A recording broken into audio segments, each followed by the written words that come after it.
Pop culture.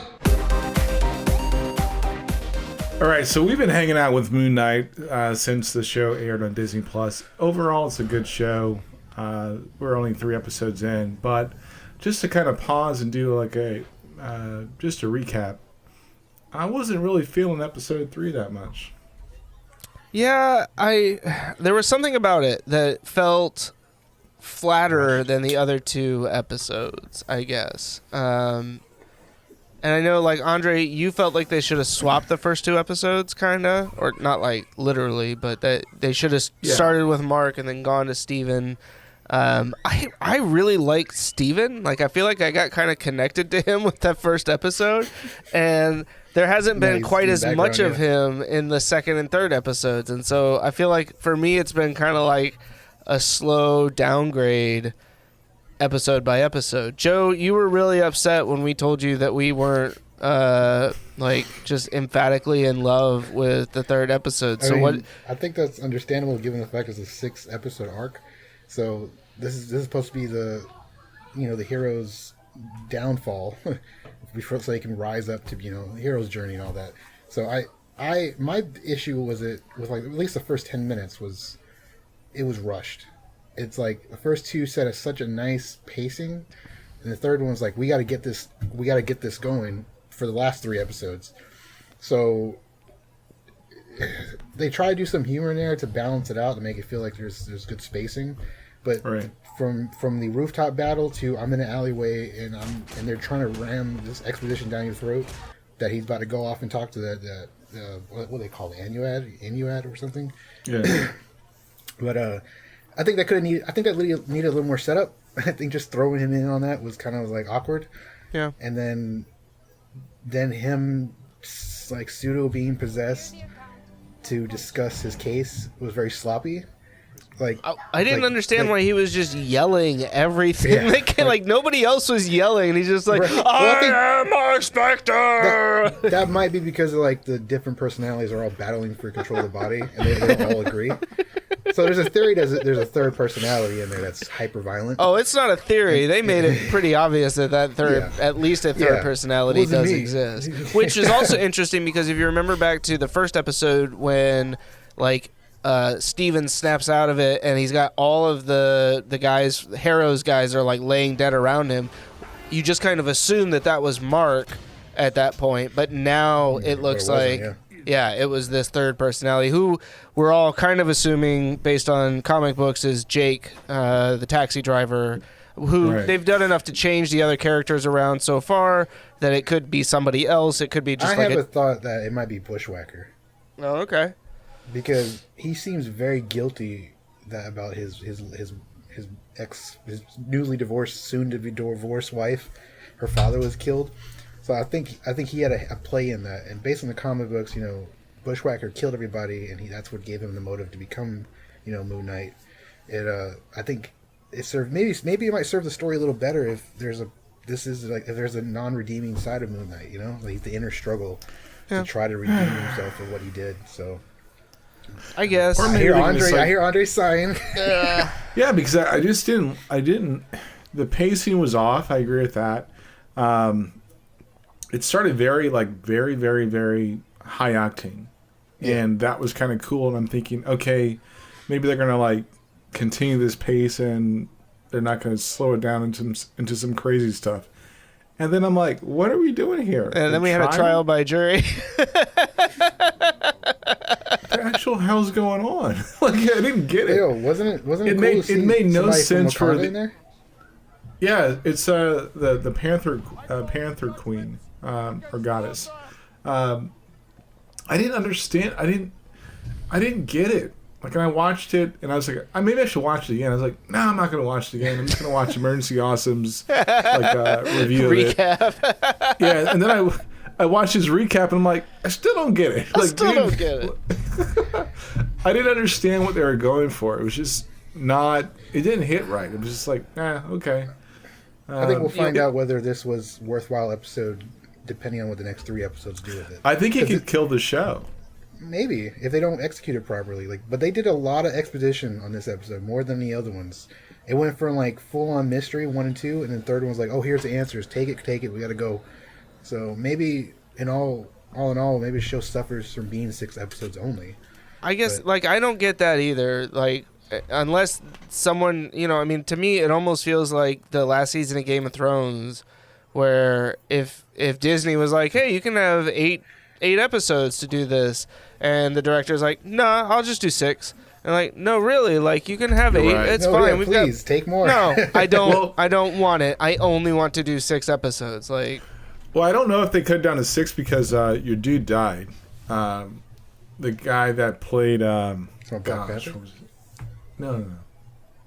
The guy. Crap. So remember in the little Breaking arena, it down, okay. One word at a next. little. What's the next word? Yeah, What's the next clue? yeah. the guy in the robe died. Okay, I didn't know that. So real life, he died. So maybe they cut some stuff, and I didn't want to go into it too far. I was just like, all right. Yeah, maybe no, I that's mean, it. that- When you say the that guy may in the have robe, s- which guy are you talking about? The guy who had can't- the coffin, the one who was riding around Yeah. on the horses that like seemed to have a thing You mean the one with for the super buff guy? the super buff dude Yeah. He died? Yeah. in real life. Man, that's a apparently. waste. That's a waste of good muscle. Holy shit. Well, I don't think that was on his like 2021 bingo card. Just to be clear, this is not the Chris and Joe and Andre show. It's just the Chris and Andre show. Joe's opinions are his own and are not representative of the show. Yeah, that's pretty foul, yo.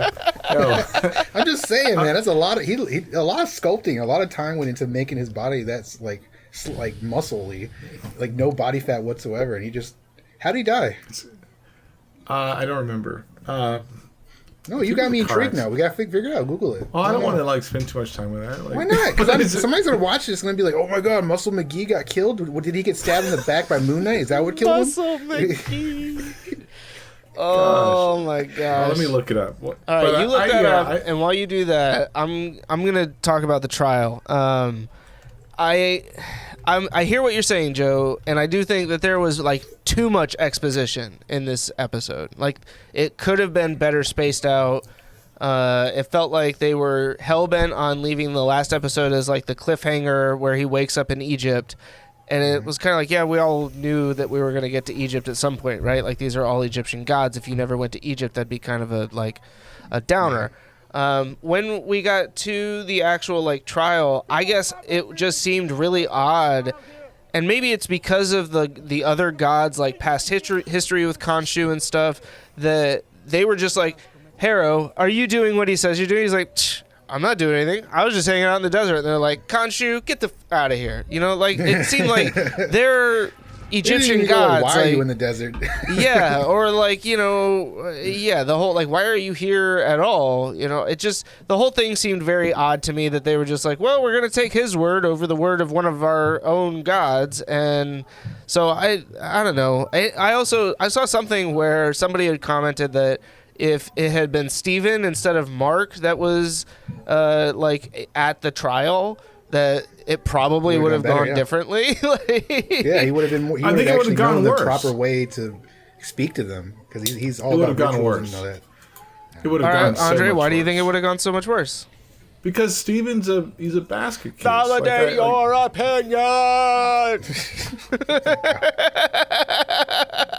like he's got all this nervous energy. Yeah, I know, right? He's got all this nervous energy. He can barely hold a conversation.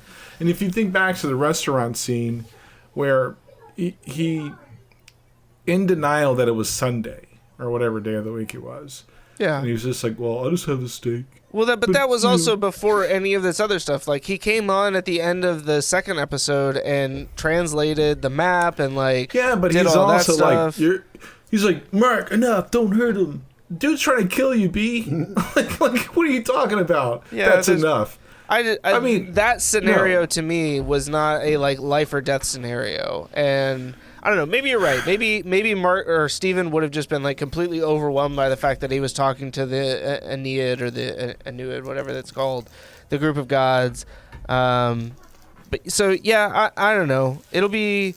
I'm with Joe, like in that it depending on how they kind of wrap it up from here, like they might be able to salvage it. Maybe this was a bad episode and the other 5 episodes from the sixth part are going to be great. I'm thinking Mandalorian. The only thing that saved the Mandalorian was the extra seasons. But anyway, the guy that his name was Gaspard Ulel, he died after a ski accident. Of course, and it was rolled. The most pretentious way to die. Perfect. Jesus Christ. Again, Joe's opinions are his own and do not represent those of the Chris and Andre I show. am not co-signing that crap, yo. Like he's got a family that's probably like, low key or like very apparently missing their family member. And they're big fans of the Chris and Andre show. You don't think he's got an insurance package on his body? Yo, money died, yo. Anyway, the French He died, authorities. Somebody got paid out. The French. I'm gonna overtalk you now. The French authorities ruled it an accidental death, and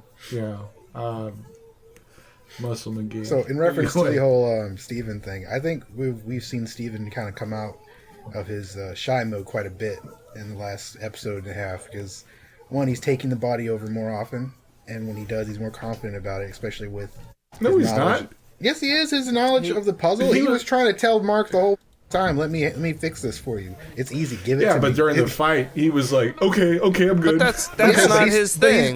But he still got, even though he's out of his element, he stood out and was like, stop fighting everybody.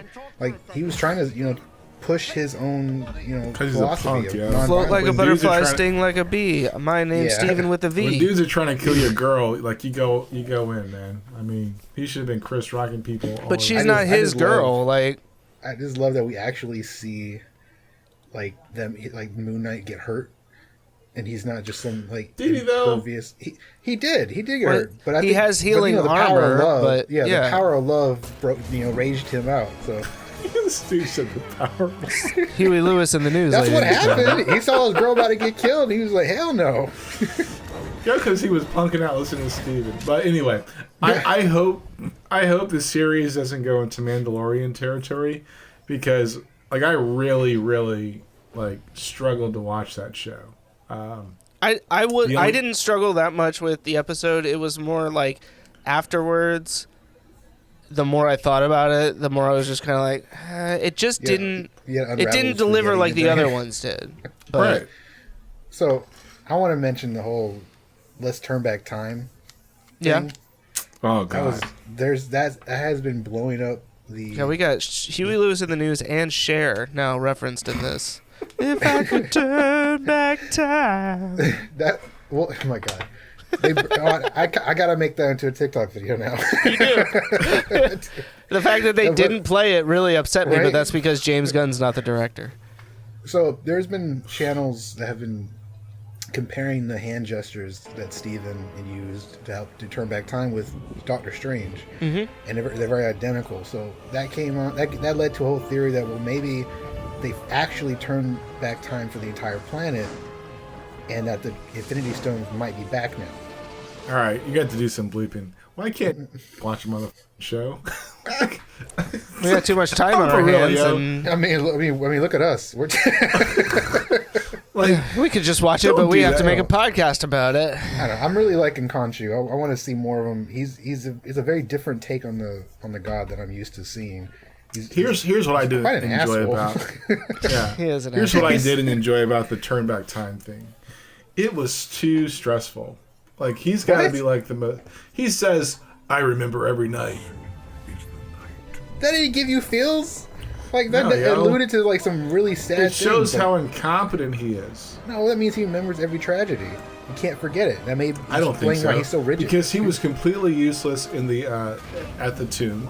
He's been completely useless unless he's using Spector Steven as a vessel. He doesn't provide any guidance. He's just incompetent. And the fact that he got played by Ethan Hawke proves him that much more incompetent. So unless he's trying to be like this completely outraged, like, renegade god of the Egyptian pantheon, he's incompetent.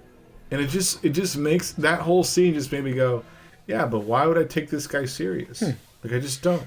I understand what you're trying to say there. I think we're not building off of any of the information that we need, like what caused the gods to abandon humans, even though Khonshu says we abandoned them. The other one's like, no, they abandoned us.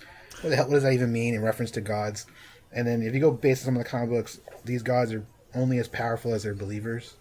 So if they're on another plane of existence now to avoid being shunned from humanity, that might be the only source of power they have. Therefore, that's why they have avatars. And I think Khonshu being the only one that is forced to stay on the mortal plane it puts him in a unique position where he can interact and see things as they're happening, but he still can't stop them directly because he's... What's that line that Mark said? You know, it takes all your effort just to be a fly on the wall. Mm-hmm. And I'm thinking about Khonshu and how much, if you look at him, he always seems like he's struggling or taxing to try to keep up with everything. That's my point. So, and I'm trying not to like look at the comic Khonshu and just like kind of look at him in the sphere of the show. But he looks incompetent. He's getting played by. I think he's definitely out of his element. Khonshu is all about revenge, not problem solving. So revenge. He's not the world's greatest detective. No. But Moon Knight is Marvel's Batman. That's where it's kind of like they didn't get the right. But we're seeing Moon Knight come into his own little by little. But I'm just saying, like we're not getting all the right personalities to make up the character Moon Knight. We're getting the odd end of the stream to kind of like create this new version of the character, which I'm trying to enjoy because I have to, but it's frustrating when I can turn back to. Why do you have to? I mean, we've discussed this ad nauseum, where like I have to remember that Marvel's trying to grow their audience, and they don't have they don't have the length of time to catch people up to speed on every comic book or the history of these characters, and that's a handicap watching some of these shows, and that's it is what it is because you get to see the live action version, but you also see some of the shortcuts they take in telling these stories. They're still good stories. I just think if you wanted to, you don't have to watch Moon Knight. I don't think that there's anything that they're going to do in Moon Knight that is going to be like, oh my God, if you don't watch this, you don't understand anything that happens in Phase 5 and beyond for Marvel. Yeah, but I'm a different part of that demographic, right? So I'm the part of the demographic that enjoys comics and have read most of the stories they're telling so far. Okay. And I want to see the live action version, so I'm going to watch just because of that. But I'm going to be oftentimes more critical than I need to be of the show. So, okay. Well, as long as you can admit it's kind of like wrong, how I think Mandalorian. What? I didn't say anything. That was Joe. Yeah, I'll take the blame on that one. Sure. I'm over here thinking about Crescent Daggers being thrown. Yeah. God. So episode 3, Moon Knight. I'm gonna give it a sideways thumb, not up or down. Wasn't my favorite, but I'm still reserving judgment for the remainder of the series. Joe, you sound like you're a solid thumbs up. Oh yeah, no, I've seen worse. Yeah. I've seen Marvel's done a lot worse. I'm pleased with this so far. That's setting the bar pretty low, but okay. I'm looking at you, humans. Ooh, that was Jeff Loeb. That wasn't Marvel.